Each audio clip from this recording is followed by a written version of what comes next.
আকাশের অবস্থা খুব একটা ভালো নয়, মনে হয় বৃষ্টি নামবে।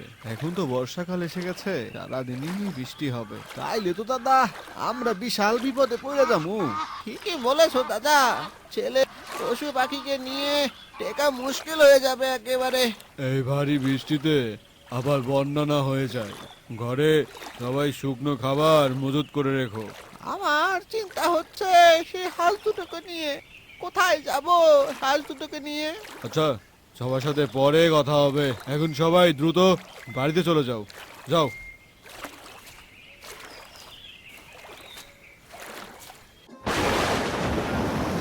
ভিজে তো একাকার হয়ে গেছো। বৃষ্টি শুরু হওয়ার আগে বাড়িতে চলে আসবে না? বৃষ্টির কি কোনো ঠিকানা আছে? যখন ইচ্ছা তখনই নেমে পড়ে। বাবা, ঘরের ভিতর পানি পড়ছে। কি আর করবো বাবা, আমাদের তার অনেক টাকা পয়সা নেই যে মেরামত করব। আগামীকাল কি খাবো সেটা নিয়েই যে দুশ্চিন্তা করতে হয়। হাঁসগুলোর কি হবে? ওরা তো এই বন্যায় ঠিক মতো খাবার খেতে না পারলে মরে যাবে। আমিও তো সেটাই ভাবছি।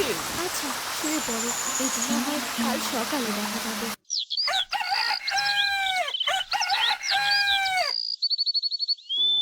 ঘরে তো খাবার মতো কিছু নেই। বাজার থেকে কিছু বাজার করে নিয়ে এসো। বৃষ্টির জন্য কাজে যেতে পারিনি, আর হাতে যে তেমন টাকাও নেই দিয়ে বাজার করব। দেখো তো তোমার কোনো বন্ধুর কাছ থেকে কটা টাকা ধার করতে পারো কিনা। আচ্ছা, আমি দেখি। এখন তুমি হাঁসগুলোকে ছেড়ে দাও, ওরা নিজেরাই কিছু খাবার জোগাড় করে খেতে থাকুক।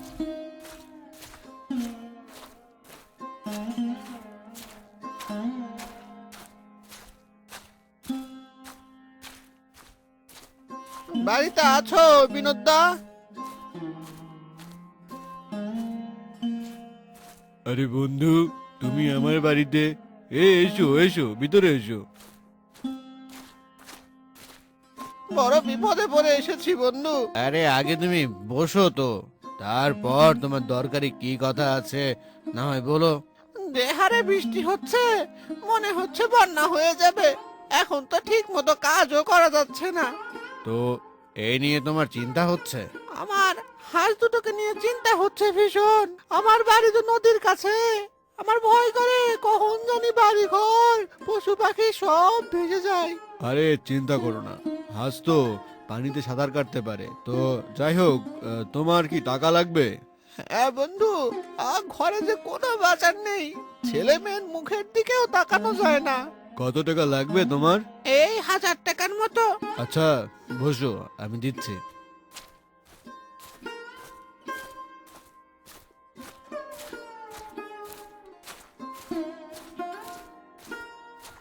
তাহলে আমি আসি বন্ধু। আরে বসো বসো, দুপুরের খাবারটা খেয়ে যেও। না বন্ধু, বাড়িতে যে খাবার নেই, আরেকদিন খাবো। দাদা, চাল কত টাকা কেজি? 30 টাকাও আছে, আবার আরেকটা আছে 35 টাকা। তা তোমাকে কোনটা দেব? ওই 30 টাকা কেজি করে যেটা আছে ওটাই 10 কেজি দাও। আচ্ছা দিচ্ছি। তা আর কিছু নেবে দাদা? চিড়া আছে তোমার দোকানে? হ্যাঁ আছে। তোমাকে কি দেব? কত করে কেজি? 50 টাকা করে কেজি। 2 কেজি দিবেন? আচ্ছা দাঁড়ান, দিচ্ছি।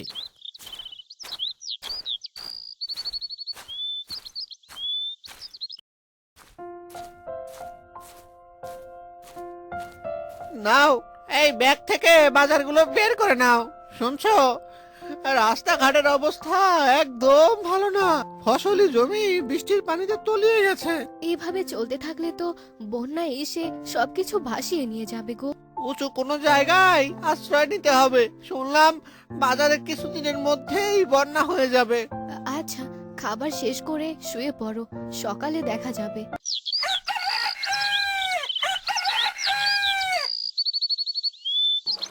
বন্যা হবার কারণে তো আমার বই খাতা সব পানিতে ভেসে গেছে। আবার স্কুলে বন্ধ হয়ে গেছে। মা ঠিক হয়ে গেলে আবার সবকিছু আগের মতো হবে বাবা, তুমি চিন্তা করো না। গ্রামের নাম হরিহরপুর।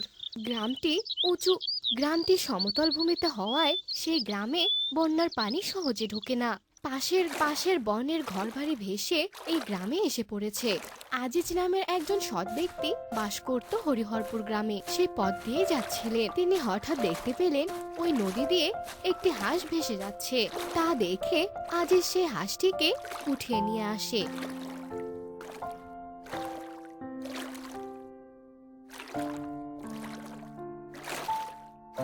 এবং এবং সে দেখে হাঁস তার পায়ে চোট পেয়েছে। পায়ে চোট লাগার কারণে হাঁসটি সাঁতার কাটতে পারছে না। এটাকে আপাতত বাড়িতে নিয়ে গিয়ে সুস্থ করে তুলি, পরে খোঁজ খবর নিয়ে না হয় আসল মালিককে দিয়ে দেওয়া যাবে। তারপর আজিজ হাঁসটিকে কোলে করে নিয়ে তার বাড়ির দিকে যেতে থাকলো। তখন হাবল নামের একটি যুবক আজিজের হাতে হাঁস দেখে তাকে জিজ্ঞাসা করে, কি গো ভাই, হাঁস কিনে আনলেন নাকি?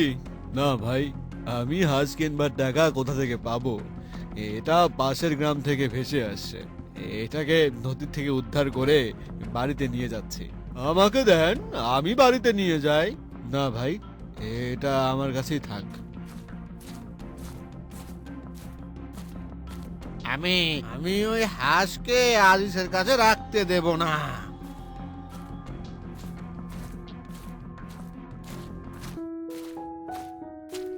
আপনি তো বাজারে গেলেন, তো হাঁস কোথায় পাইলেন? এটা ওই নদী থেকে ভেসে আসছে, কিন্তু কিন্তু সমস্যা হলো হাঁসটা একটু অসুস্থ। যাও তো ঘর থেকে মলমের কৌটাটা নিয়ে আসো।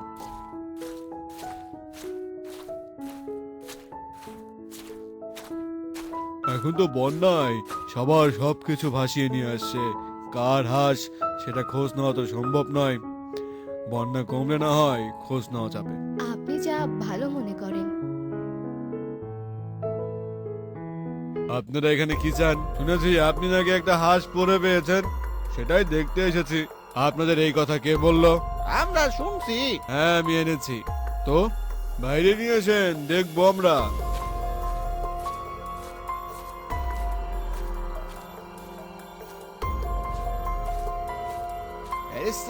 এই হাঁসটার হাঁসটার তো মনে হচ্ছে অনেক মাংস হবে।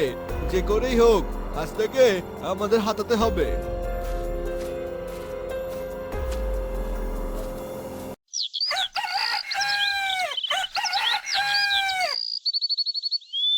আজিজ, বাইরে এসো তো। আমরা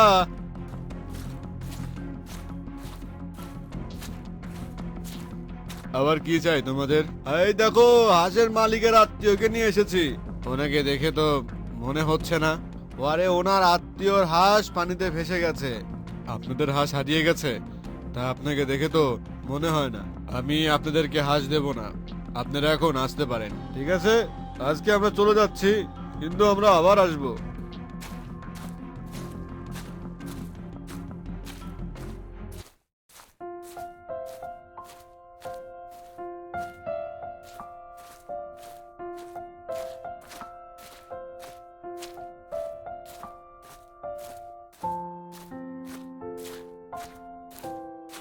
আপনাদের গ্রামে কারো কি বন্যায় হাঁস ভেসে গেছে? না তো, তেমন কোনো তো কিছু শুনিনি আমরা। আচ্ছা, ঠিক আছে।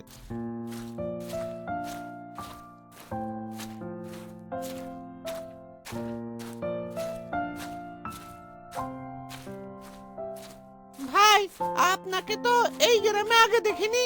আসলে একটা কাজে এসেছিলাম। তা কি কাজ সেটা কি জানতে পারি? আসলে এই যে বন্যা হলো না, তো এই বন্যাতে কার হাঁস যেন পানিতে ভেসে গিয়েছিল। আমি সেই খোঁজ নিতে এসেছি। আপনি কি হাঁসটা পেয়েছেন? হ্যাঁ, আমি পেয়েছি। ওই হাঁসটা আসলে আমার। কিন্তু কিন্তু কিভাবে বুঝবো আমি? হাঁসের গায়ের রং বাদামি, গলায় একটা পুঁথির মালা, আর সে ডান পায়ে চোট পেয়েছিল। পানির জন্য দোকানপাট সব বন্ধ থাকায় ওর জন্য মলম কিনতে পারিনি। আপনি আমার সাথে আমার গ্রামে চলুন। আপনি আপনি গিয়ে হাঁসটা নিয়ে আসবেন। আজকে তো সন্ধ্যা হয়ে গিয়েছে, আপনি ঠিকানা দিয়ে যান, আমি না হয় কাল সকালে গিয়ে নিয়ে আসবনি।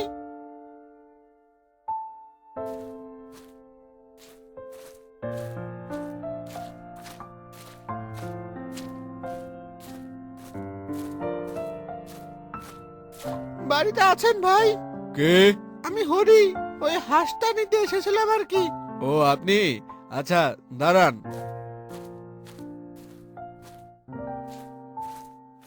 আমি ভাবতেই পারিনি যে আমি আবার হাঁসটাকে ফিরে পাবো। হাঁসটার পায়ের আঘাত ছেড়ে গিয়েছে, এখনো সুস্থ আছে। আপনার এই ঋণের কথা আমরা কখনো ভুলতে পারবো না। হাঁসটা আমার অনেক আদরের, আমার ছেলে ওকে অনেক আদর করে।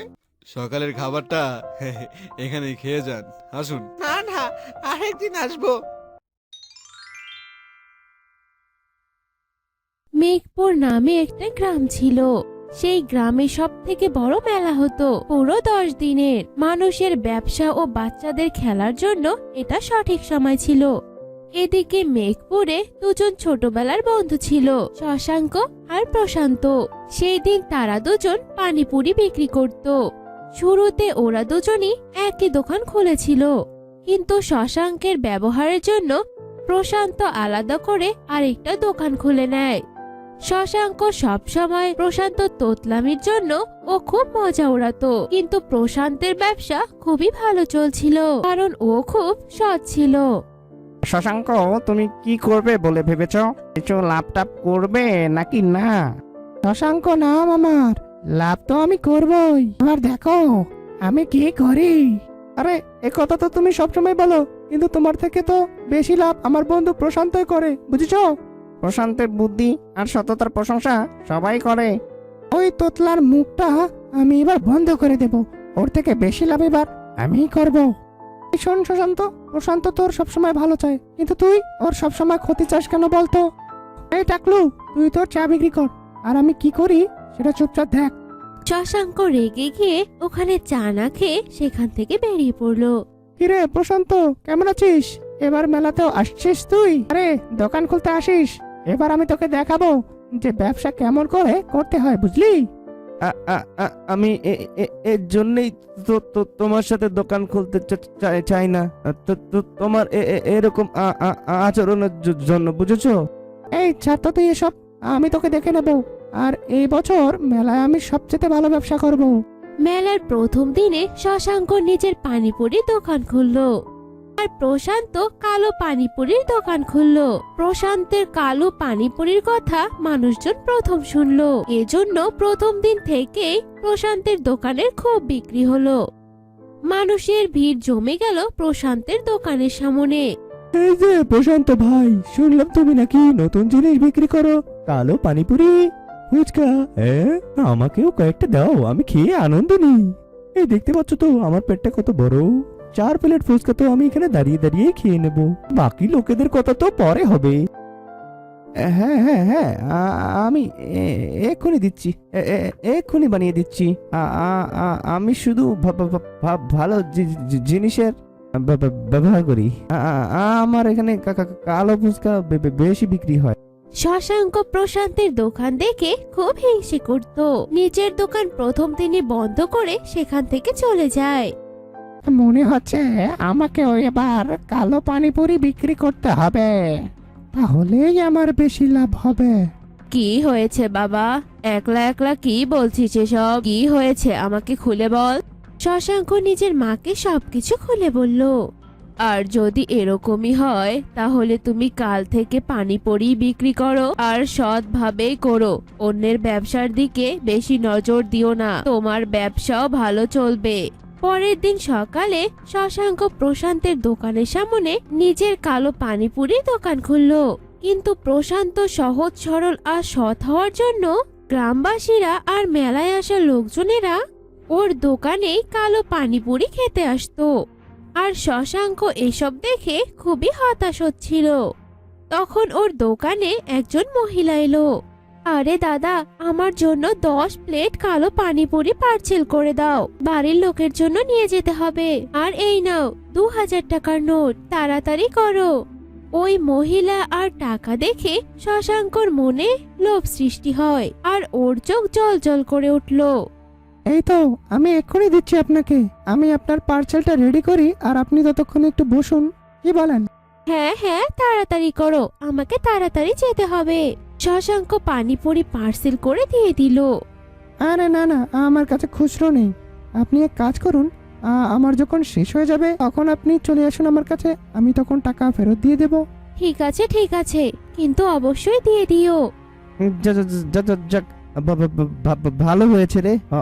অন্তত শশাঙ্কের দোকানে কাস্টমার আসতে শুরু করেছে। ওদিকে প্রশান্তের দোকানে খুবই ভিড় হয়ে গেল। শশাঙ্ক এ কথায় জ্বলে গিয়ে প্রশান্তের পানিপুরিতে কিছু মেশানোর পরিকল্পনা করলো। শশাঙ্ক ভাবলো প্রশান্তের পানিপুরিতে ইঁদুর মারার ঔষধ মিশিয়ে দিবে। এই বেটা প্রশান্ত নিজের দোকানটা ছেড়ে একবার যাক দেখিনি, আমি ওকে উচিত শিক্ষা দেব, খুব ভালো লাগবে। আমার টাকা তো দিয়ে দাও, তুমি সেটা খুচরো করিয়েছো নাকি করোনি? আরে কিসের পয়সা, আমি তো তোমাকে চিনিই না, বুঝেছো? আরে আজ সকালেই তো আমি তোমার দোকান থেকে পানিপুরি নিয়ে গেছিলাম আর তোমাকে 2000 টাকার নোট দিয়েছিলাম। আরে আমি তোমাকে তাও চিনি না, বলছি তো। এবার যাও তো এখান থেকে, যাও গিয়ে নিজের কাজ করো, যাও। শশাঙ্কের নজর প্রশান্তের দোকানের দিকে গেল। ও নিজের দোকান খোলা ছেড়ে কোথাও একটা যাচ্ছিল। দাদা, আমার দোকানটা একটু দেখিয়েন, আমি একটু ওয়াশরুম থেকে আসছি। হ্যাঁ প্রশান্ত ভাই, তুমি যাও, আমি দোকানটা দেখবো। যাও, তুমি ঘুরে এসো, একদম চিন্তা করো না। প্রশান্ত দোকান ছেড়ে যাওয়ার পরই শশাঙ্ক সুযোগ বুঝে তার দোকানের পানিপুরিতে ইঁদুর মারার ঔষধ মিশিয়ে দিল। তখনই পাশের এক দোকানের খেলনা বিক্রেতা তাকে ডাক দিল। আরে তুমি ওখানে কি করছো? প্রশান্ত ভাই তো দোকানে নেই, কিছুক্ষণ পরে আসবে, বুঝতে পেরেছো? এই কি করো তুমি এখানে? এই বেটা খেলনাওয়ালা, তুই তোর নিজের ব্যবসা কর, নইলে তোর বাচ্চাদের খেলনা বিক্রি করা শিখিয়ে দেবো, বুঝেছিস? শশাঙ্ক প্রশান্তের দোকানের পানিপুরিতে ইঁদুর মারার ঔষধ মিশিয়ে দিল আর ওখান থেকে চলে গেল। আর সেই খেলনা বিক্রেতা দূর থেকে সে সবকিছু দেখতে পেল, কিন্তু নিজের দোকানে অনেক গ্রাহক থাকার জন্য ও বেশি নজর দিতে পারল না। কিছুক্ষণ পরে প্রশান্তের দোকানে একজন লোক তার বাচ্চাকে নিয়ে এলো। আমিও পানিপুরি চাই বাবা, পানিপুরি চাই, এক্ষুনি নাও। যখনই ওই বাচ্চা প্রশান্তের দোকানের পানিপুরি খেলো, তখনই ওই বাচ্চা মাথা ঘুরে পড়ে গেল। সময় থাকতে প্রশান্ত সবকিছু ছেড়ে বাচ্চাটাকে হসপিটালে নিয়ে গেল আর ওর প্রাণ বাঁচিয়ে দিল। আর এই কথা পুরো গ্রামে ছড়িয়ে পড়লো যে প্রশান্তের দোকানের পানিপুরি খেয়ে বাচ্চাটা অসুস্থ হয়ে পড়েছে। এজন্য গ্রামবাসীরা প্রশান্তের দোকানের পানিপুরি না খাওয়ার সিদ্ধান্ত নিল। এইবার মজা হবে। এই প্রশান্তের বাচ্চাটা খুব সৎ নিজেকে মনে করে, তাই না? এইবার ওকে গ্রামের লোকেরা ঘাড় ধরে তাড়িয়ে দেবে। এই প্রশান্তের বিষ ফুসকা খাওয়ার কারণে বাচ্চাটা হসপিটালে গিয়েছিল। এবার তোমরাই বলো ওর সাথে কি করা উচিত। কি আর করবেন, গ্রাম থেকে ওকে ঘাড় ধাক্কা দিয়ে বের করে দিন, না হলে সারা গ্রামবাসীদের মেরে ফেলবে ও। আমি এমনটা কেন করবো? হ্যাঁ, প্রশান্তকে কাঁদতে দেখে ওই খেলনা বিক্রেতা এসে বলল, আরে শাস্তি প্রশান্তকে নয়, এই বেটা শশাঙ্ককে দেওয়া উচিত। আমি তখন দেখেছি প্রশান্ত যখন দোকানে ছিল না, ওই ওর দোকানে যে কি সব মিশিয়ে দিয়েছিল। এই তুমি আমাকে কেন মিথ্যে অপবাদ দিচ্ছ? আমি জানি তুমি ওর হয়ে এসব কথা বলছো, তাই না? কেন বলছো শুনি? দোকানওয়ালা হও সেই জন্যই তো। সবকিছু দেখে শশাঙ্কের দোকানে আসা সেই ভদ্রমহিলা নিজের টাকা হারিয়ে দিয়েছিল। সে এসে বলল, যদি এই খেলনা বিক্রেতা মিথ্যে কথা বলে তাহলে আমি প্রমাণ দিব। এই সব কাজ শশাঙ্কেরই, ওই করেছে এসব, আর আমার টাকাও নিয়ে নিয়েছে। আর প্রশান্তের দোকানের পানিপুরিতে ওই ইঁদুর মারার ঔষধ মিশিয়েছিল। আমাকে ক্ষমা করে দিও, এই ভুলটা আমি করেছি। প্রশান্তের উপর হিংসে করে আমি পানিপুরিতে ইঁদুর মারার বিষ মিশিয়ে দিয়েছি, আমাকে ক্ষমা করে দিস ভাই। তাহলে এটাই ঠিক হলো, গ্রামের সমস্ত লোকেরা এটাই সিদ্ধান্ত নিয়েছে যে গ্রাম থেকে তোমাকে বার করে দেওয়া হবে। মেলা তো দূরের কথা, তোমাকে যদি আমি কোনো বিয়ে বাড়িতেও দেখতে পাই না, তাহলে তোমার উপরে কানুনি ব্যবস্থা নেব। এইটুকু বলে গ্রামের পঞ্চায়েত মশাই শশাঙ্ককে গ্রাম থেকে বের করে দিল। প্রশান্ত নিজের পানিপুরি দোকান আবার খুলে দিল আর ওর ব্যবসা খুব ভালো চলতে থাকলো।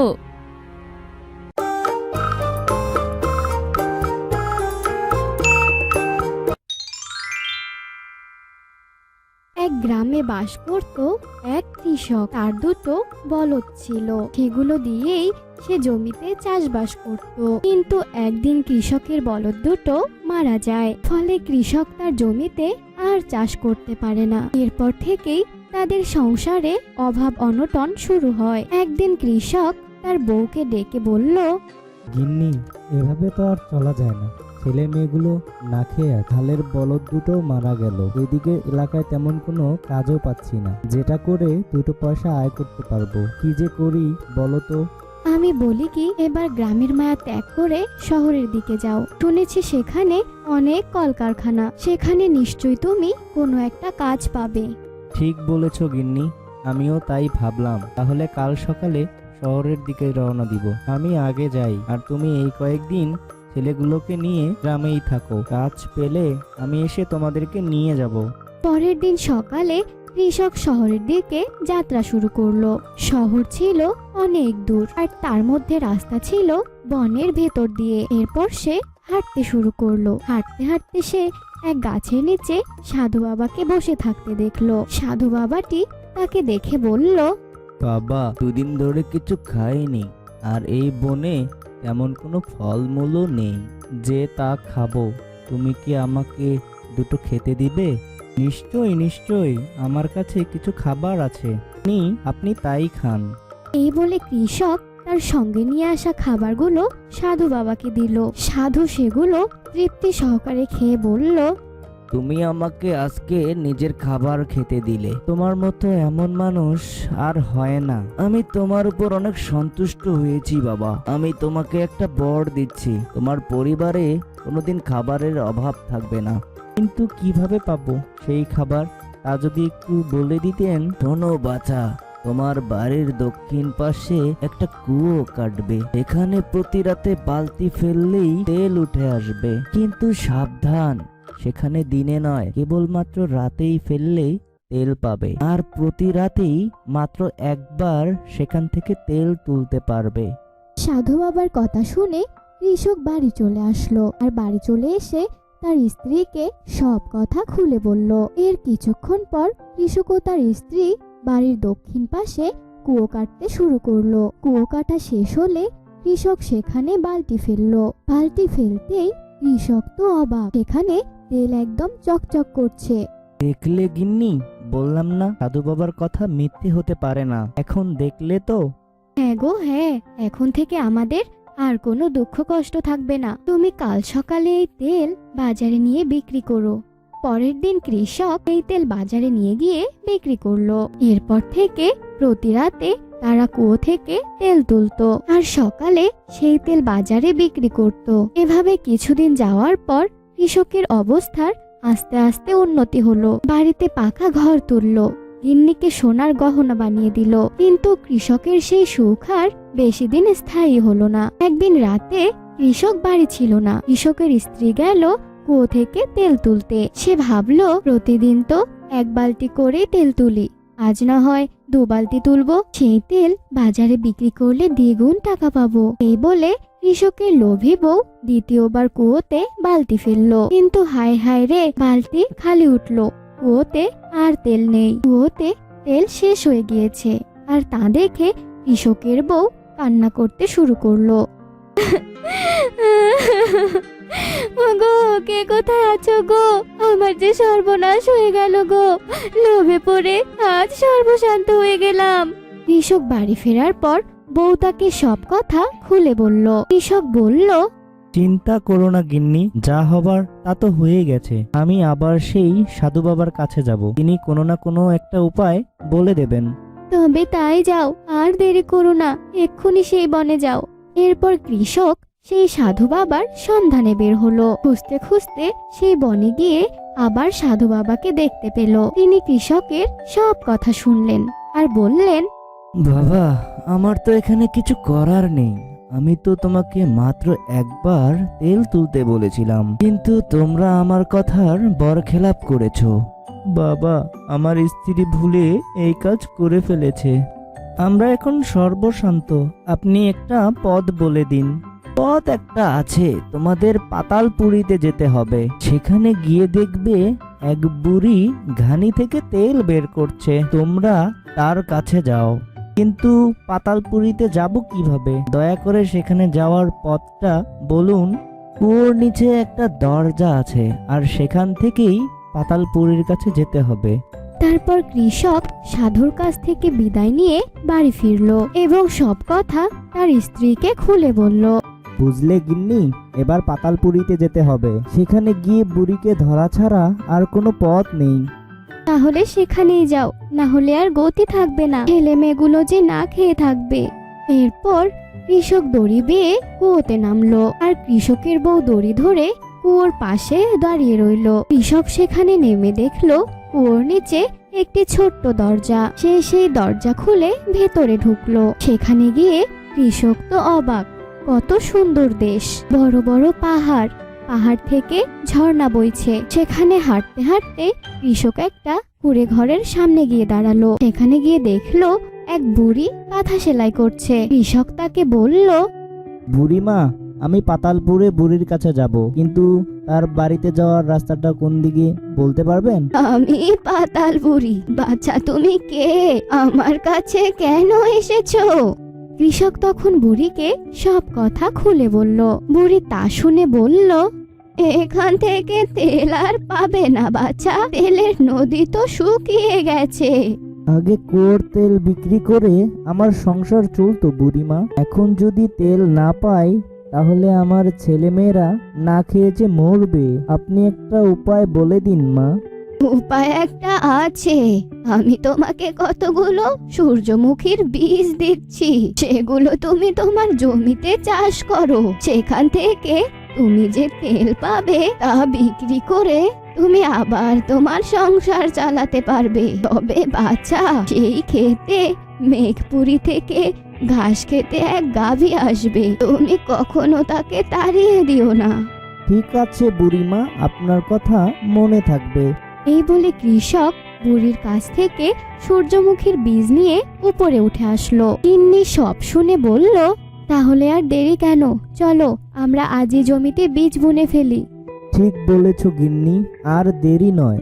চলো তাহলে আমরা বীজগুলো জমিতে ছিটিয়ে দিই।